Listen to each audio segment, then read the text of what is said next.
आज हम लोग धातु और अधातु के भौतिक गुण के बारे में जानेंगे तथा धातु और अधातु को पहचानने के ट्रिक के बारे में जानेंगे कि कैसे हम लोग धातु अधातु को पहचानते हैं और क्या इसके गुण भौतिक गुणधर्म के बारे में जानेंगे कि धातु और अधातु का गुण क्या है। आवर्त सारणी में वर्गीकृत सभी तत्व को उनके रासायनिक गुणधर्म के आधार पर 3 वर्गों में विभाजित किया गया है। जो सबसे पहला आपका है धातु, दूसरा है अधातु और तीसरा है उपधातु। सबसे पहले धातु के बारे में जानते हैं। धातुएं समान ताप पर ठोस, चमकदार, आघात-वर्धनीय, लोचशील तथा ऊष्मा और विद्युत के सुचालक होती है। तो धातु के गुण धर्म के आधार पर इसे 2 वर्गों में बांटा गया है। पहला भौतिक गुण और दूसरा रासायनिक गुण। तो धातु के भौतिक गुण में सबसे पहला क्या है कि धातु समान ताप पर ठोस अवस्था में होती है, लेकिन पारा जो है धातु समान ताप पर ठोस अवस्था में पाई जाती है, जो 25 डिग्री सेल्सियस के रूप में पाई जाती है। लेकिन गैलियम निम्न ताप पर ठोस अवस्था में पाई जाती है, परंतु समान ताप से कुछ ही उच्च ताप पर यह द्रव अवस्था में परिवर्तित हो जाता है। कहने का क्या मतलब है कि जैसे ही 25 डिग्री से ऊपर की ओर जाते हैं तो ये धीरे धीरे अवस्था चेंज करके आपका दूसरे अवस्था में चला जाता है। धातु के दूसरी भौतिक गुण के अंतर्गत चमक आती है। कहने का मतलब क्या है कि धातु में एक विशेष प्रकार की चमक होती है, यानी शुद्ध रूप में धातुओं की सतह चमकदार होती है। इसमें प्रकाश को प्रतिबिंबित करने का गुण होता है। तीसरा जो इसका गुण है वो है कठोरता। तो जो धातु है प्रायः कठोर होती है, परंतु उनकी कठोरता सभी तत्व के लिए एक नहीं होता है। जैसे लोहा, निकेल, कोबाल्ट इत्यादि जो धातुएं हैं अत्यंत कठोर है, लेकिन सोडियम एवं पोटेशियम एक ऐसी धातु है जो मुलायम अवस्था में पाई जाती है और इसे हम लोग चाकू के द्वारा भी काट सकते हैं। तो सोडियम और पोटेशियम को चाकू के द्वारा काटा जा सकता है। 2 ऐसे तत्व हैं जिन्हें आप चाकू के द्वारा काट सकते हैं, सोडियम और पोटेशियम को। धातु आघात-वर्धनीयता होती है, यानी धातुओं पर हथौड़े या मशीन से जब आघात करते हैं तो वो पतली चादरों में क्या होता है, कन्वर्ट होता है। यानी धातुओं पर आघात करके उनकी पतली चादरें को बनाया जा सकता है। अधिक लोचशील होने के कारण इन चादरों को लपेटा भी जा सकता है। फिर अगला गुण है तन्यता। तो धातुओं में तन्यता पाई जाती है। तन्यता का अर्थ है कि धातुओं को पतले तारों के रूप में खींचा जा सके। प्रत्येक धातु यानी जो अलग अलग धातु है उसकी तन्यता अलग अलग होती है। जैसे अगर 1 ग्राम चांदी है तो उसे 2 किलोमीटर लंबा तार खींचा जा सकता है। वही चांदी के जगह पे आपको सोने को लिया जाता है तो 1 ग्राम सोने से लगभग 3 किलोमीटर लंबे तार को खींचा जाता है। यानी कि तन्यता जो है सभी धातु में अलग अलग होती है। अगला गुण है कि धातु ऊष्मा तथा विद्युत की चालक होती है, यानी धातु से विद्युत धारा को प्रवाह कराया जाता है। तो धातुएं ऊष्मा एवं विद्युत की चालक होती है।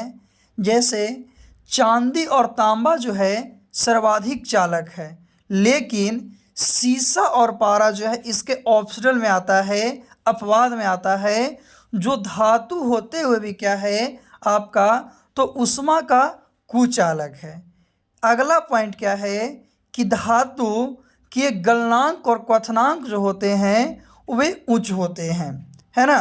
तो धातु के गलनांक और क्वथनांक नॉर्मली आपका सामान्यतः उच्च होते हैं, जैसे लोहा, कोबाल्ट, निकेल आदि। टंगस्टन का गलनांक सर्वोच्च होता है, परंतु अधिकांश क्षारीय धातु के गलनांक और क्वथनांक निम्न होते हैं, जैसे रुबिडियम, फ्रांसियम, सीजियम आदि। तो इनके जो द्रव्यनांक और क्वथनांक होते हैं वो निम्न होते हैं। ऐसे धातु के गलनांक और क्वथनांक नॉर्मली जो है आपका उच्च होता है ना। तो टंगस्टन का गलनांक सर्वोच्च होता है, ये याद रखना है, ये आपका प्लस पॉइंट है कि टंगस्टन का गलनांक जो है आपका सर्वोच्च होता है। धातुएं द्रव्यनात्मक एवं अनुनादपूर्ण होते हैं, यानी लगभग सभी धातुएं किसी ठोस सतह से टकराते हैं अथवा उन पर चोट किए जाते हैं तो एक प्रकार की ध्वनि उत्पन्न होती है। इस ध्वनि को धातुई ध्वनि के नाम से जानते हैं। यही कारण है कि परंपरागत अलार्म, घड़ी तथा स्कूल की घंटियां जो होती है आपका धातु से निर्मित होती है। क्यों? क्योंकि धातु को पीटने पर एक प्रकार का आपका आवाज़ उत्पन्न होता है। तो जो स्कूल की घंटियां हैं, परंपरागत अलार्म घड़ियां हैं, ये सब क्या है? धातु का बना है। तो इसमें जब पीटा जाता है तो इससे एक प्रकार की क्या होती है? आवाज़ उत्पन्न होती है। और इस आवाज़ को ही हम लोग क्या कहते हैं? तो इस आवाज़ को धातुई ध्वनि कहा जाता है। अब हम लोग अधातु के बारे में जानते हैं। पहले धातु जाने कि जिसमें चमक होती है, लचीलापन होता है, विद्युत के सुचालक होते हैं। तो जो गुण धातु में था उस गुण का अभाव अधातु में होता है, यानी वे पदार्थ जिसमें धात्विक गुणों का अभाव है उसे ही अधातु कहते हैं। अधातु भौतिक स्वरूप एवं रासायनिक संरचना दोनों आधारों पर धातुओं से अलग होती है, भिन्न होती है। अब तक ज्ञात 118 तत्वों में 91 धातु, 20 अधातु तथा 7 उपधातु होती है ना। जिसे पहचानने के लिए आगे इस वीडियो में बताया जाएगा कि कौन धातु है, कौन अधातु है और कौन उपधातु है। अभी हम लोग अधातु के भौतिक गुण के बारे में जानते हैं। तो भौतिक अवस्था में अधातु तत्व के अंतर्गत ठोस, द्रव और गैस तीनों सम्मिलित है। तो ठोस के रूप में आपका कार्बन है, द्रव के रूप में आपका ब्रोमीन है, गैस के रूप में हाइड्रोजन है। इसके अलावा जितने भी आपका अक्रिय गैस होते हैं, जो भी आपका किसके गैस के अंतर्गत आता है, तो ये भी अधातु के अंतर्गत ही आते हैं। यानी ठोस में कार्बन, द्रव में ब्रोमीन और गैस में हाइड्रोजन के साथ साथ जितने भी अक्रिय गैस हैं, जैसे हीलियम, ऑर्गन, नियॉन, तो ये सब भी क्या है आपका गैस अवस्था में पाया जाता है। ऐसे अधातु नॉर्मली जो है आपका गैस अवस्था में ही पाई जाती है। अधातु के गुण है ना। तो ठोस अधातु सामान्यतः चमक विहीन होती है। कहने का मतलब है कि ठोस जो अधातु है उसमें चमक नहीं होती है। मुलायम एवं भंगुर होती है। कैसे? मुलायम एवं भंगुर होती है, जिसे सरलता से तोड़कर या पीसकर बारीकी चूर्ण बनाया जा सकता है। जैसे कोयला, तो कोयला का 3 अप्रूप है। एक आपका क्या है?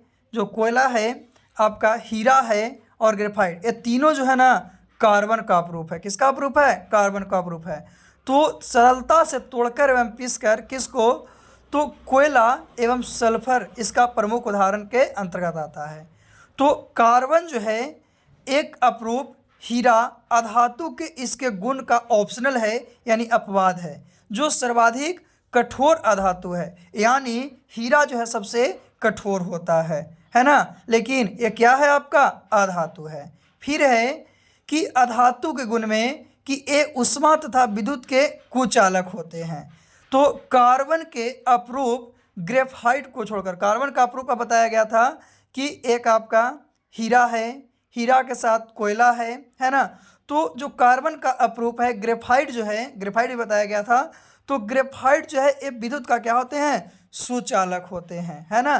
तो ग्रेफाइट को छोड़कर जो भी आपका आते हैं कार्बन का अपरूप, वो सब के सब क्या है, तो विद्युत का सुचालक ओनली ग्रेफाइट है, बाकी सब के सब क्या है आपका, तो वो सब कुचालक हैं। आधातु के गलनांक और क्वथनांक जो होते हैं निम्न होते हैं।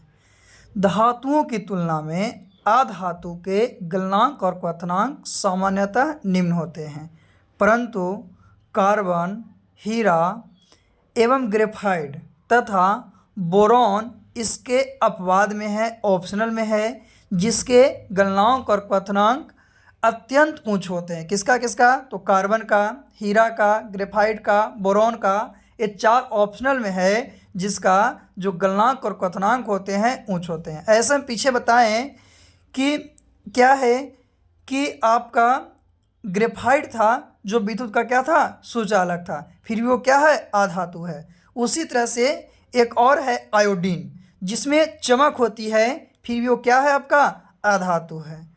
तो अगला पॉइंट क्या है कि अधातु में इलेक्ट्रॉन ग्रहण करने की प्रवृत्ति पाई जाती है, यानी अधातुओं में धातुओं से अभिक्रिया करते समय इलेक्ट्रॉन ग्रहण करता है या उसे साझा करता है, शेयर करता है, और शेयर करने के बाद उत्कृष्ट गैस के समान इलेक्ट्रॉनिक विन्यास प्राप्त करने की उसमें जब प्रवृत्ति आ जाती है, तो वो सब गुण किसका है, अधातु का है। यानी अधातु के परमाणु की 72 कक्षा में इलेक्ट्रॉन जो होती है 4 से 8 होती है, और ये 4 से 8 इलेक्ट्रॉन की बात करते हैं, ये आपको रासायनिक गुण के अंतर्गत आता है। तो लेकिन क्या है कि 72 कक्षा में 4 से 8 इलेक्ट्रॉन होते हैं, किसमें, अधातु में। लेकिन यही धातु के जो हम लोग रासायनिक गुण पढ़ेंगे उसके 72 कक्षा में इलेक्ट्रॉनों की संख्या 1, 2 या 3 होती है। लेकिन हाइड्रोजन और हीलियम ऐसे दो ऑप्शनल हैं, अपवाद हैं, जिनकी 72 कक्षा में इलेक्ट्रॉनों की संख्या 1 एवं 2 होती है। जैसे हाइड्रोजन का 1 होता है, हीलियम का 2 होता है, फिर भी ये क्या है, अधातु है। तो अधातु इलेक्ट्रॉन ग्रहण करते हैं, और जब कोई ग्रहण करता है तो इस पे माइनस का चार्ज होता है, यानी ये ऋण आयन में परिवर्तित हो जाते हैं, है ना। तो ये अधातु का गुण है कि ये क्या करते हैं कि आपका किसी से लेते हैं, ग्रहण करते हैं, तो ग्रहण करने के बाद इसमें ऋण आयन चढ़ जाता है, यानी कि इस पर माइनस का चार्ज हो जाता है, ऋण आयन में क्या होते हैं, परिवर्तित हो जाते हैं। अभी हम लोग धातु और अधातु को दोनों गुण, भौतिक गुण के बारे में धातु के भी और अधातु के भी हम लोग समझ चुके हैं। अब थोड़ा सा उपधातु के बारे में जानते हैं कि ऐसे विशिष्ट तत्व जिनके धातु और अधातु दोनों के गुण धर्म पाए जाते हैं उसी को उपधातु कहा जाता है, और उपधातु की संख्या 7 होती है। तो उपधातुएं वस्तुतः धातु और अधातु के बीच का गुण है, मध्यवर्ती गुण है, उसी को वो प्रदर्शित करता है। तो उपधातुएं सामान्यतः धातु के समान ही दिखते हैं, लेकिन इसकी जो प्रकृति होती है वो अधातु के समान होता है। तो उपधातु के अंतर्गत कौन कौन आते हैं, boron, silicon, germanium, arsenic, antimony, tellurium और पोलोनियम। लेकिन बहुत से ऐसे याद रखिएगा कि आपका जो उपधातु है, उपधातु की संख्या 7 है, जिसमें पहला में बोरॉन, दूसरा सिलिकॉन, तीसरा जर्मेनियम, चौथा आर्सेनिक, पांचवा एंटीमनी, छठा टेल्यूरियम और सातवां पोलोनियम, है ना। तो ये था धातु, अधातु और उपधातु के बारे में। अब हम लोग थोड़ा सा जानते हैं धातु अधातु को पहचानने का तरीका, कि कैसे हम लोग जनरली जो है धातु और अधातु को पहचानते हैं। तो धातु और अधातु को पहचानेंगे, उसके बाद हम लोग उपधातु को ऐसे ही पहचान सकते हैं, क्योंकि धातु और अधातु आपका छट गया तो क्या फिर जो बच जाएगा वो सब का सब क्या होगा, उपधातु हो जाएगा। हम लोग धातु अधातु के बारे में जान चुके हैं। तो एक ट्रिक है जिसके माध्यम से हम लोग धातु अधातु को आसानी से पहचान सकते हैं, यानी ये ऐसा ट्रिक है जिसमें 90% से अब आपका धातु और अधातु को पहचाना जा सकता है। जैसे अगर हम लोग मेटल लिखते हैं तो मेटल लिखने के उपरांत हम लोगों को जो सबसे पहला अक्षर है वो एम आता है ना। और जब हम लोग कोई भी एलिमेंट को देखते हैं और एलिमेंट को देखने के बाद उसके अंत में नाम में अगर एम नज़र आता है या हिंदी देखते हैं एम नज़र आता है तो वो सब का सब धातु होता है। जैसे एल्युमिनियम, तो एल्युमिनियम जो है आपका लास्ट में क्या है, एम है, यानी मेटल जो शुरू है आपका एम से शुरू होता है और एल्युमिनियम के लास्ट में भी एम है, तो एल्युमिनियम जो होगा धातु। उसी तरह से आपका बहुत सा जैसे लिथियम, तो लिथियम के लास्ट में एम है तो वो भी आपका मेटल है ना। गैलियम, गैलियम के लास्ट में एम है तो वो भी आपका मेटल है ना। फिर है आपका क्या है कि सोडियम, तो सोडियम के लास्ट में भी एम है तो वो भी आपका मेटल है।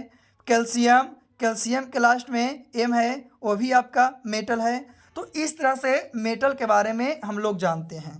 दूसरी बात है कुछ कुछ ऐसे भी एलिमेंट होते हैं जिसके लास्ट में हम एम नहीं आता है, तो एम नहीं आता है तो उसको पहचानने का क्या तरीका है। जैसे आपको यहाँ पे बहुत सा दिखाया गया है कि जिसके लास्ट में एम है वो सब तो आपका मेटल है। दूसरी बात कुछ ऑप्शनल में है जिसके लास्ट में एम भी है ना, फिर भी वो क्या है, धातु नहीं है, वो एकाध अधातु में है और एकाध जो है उपधातु में है।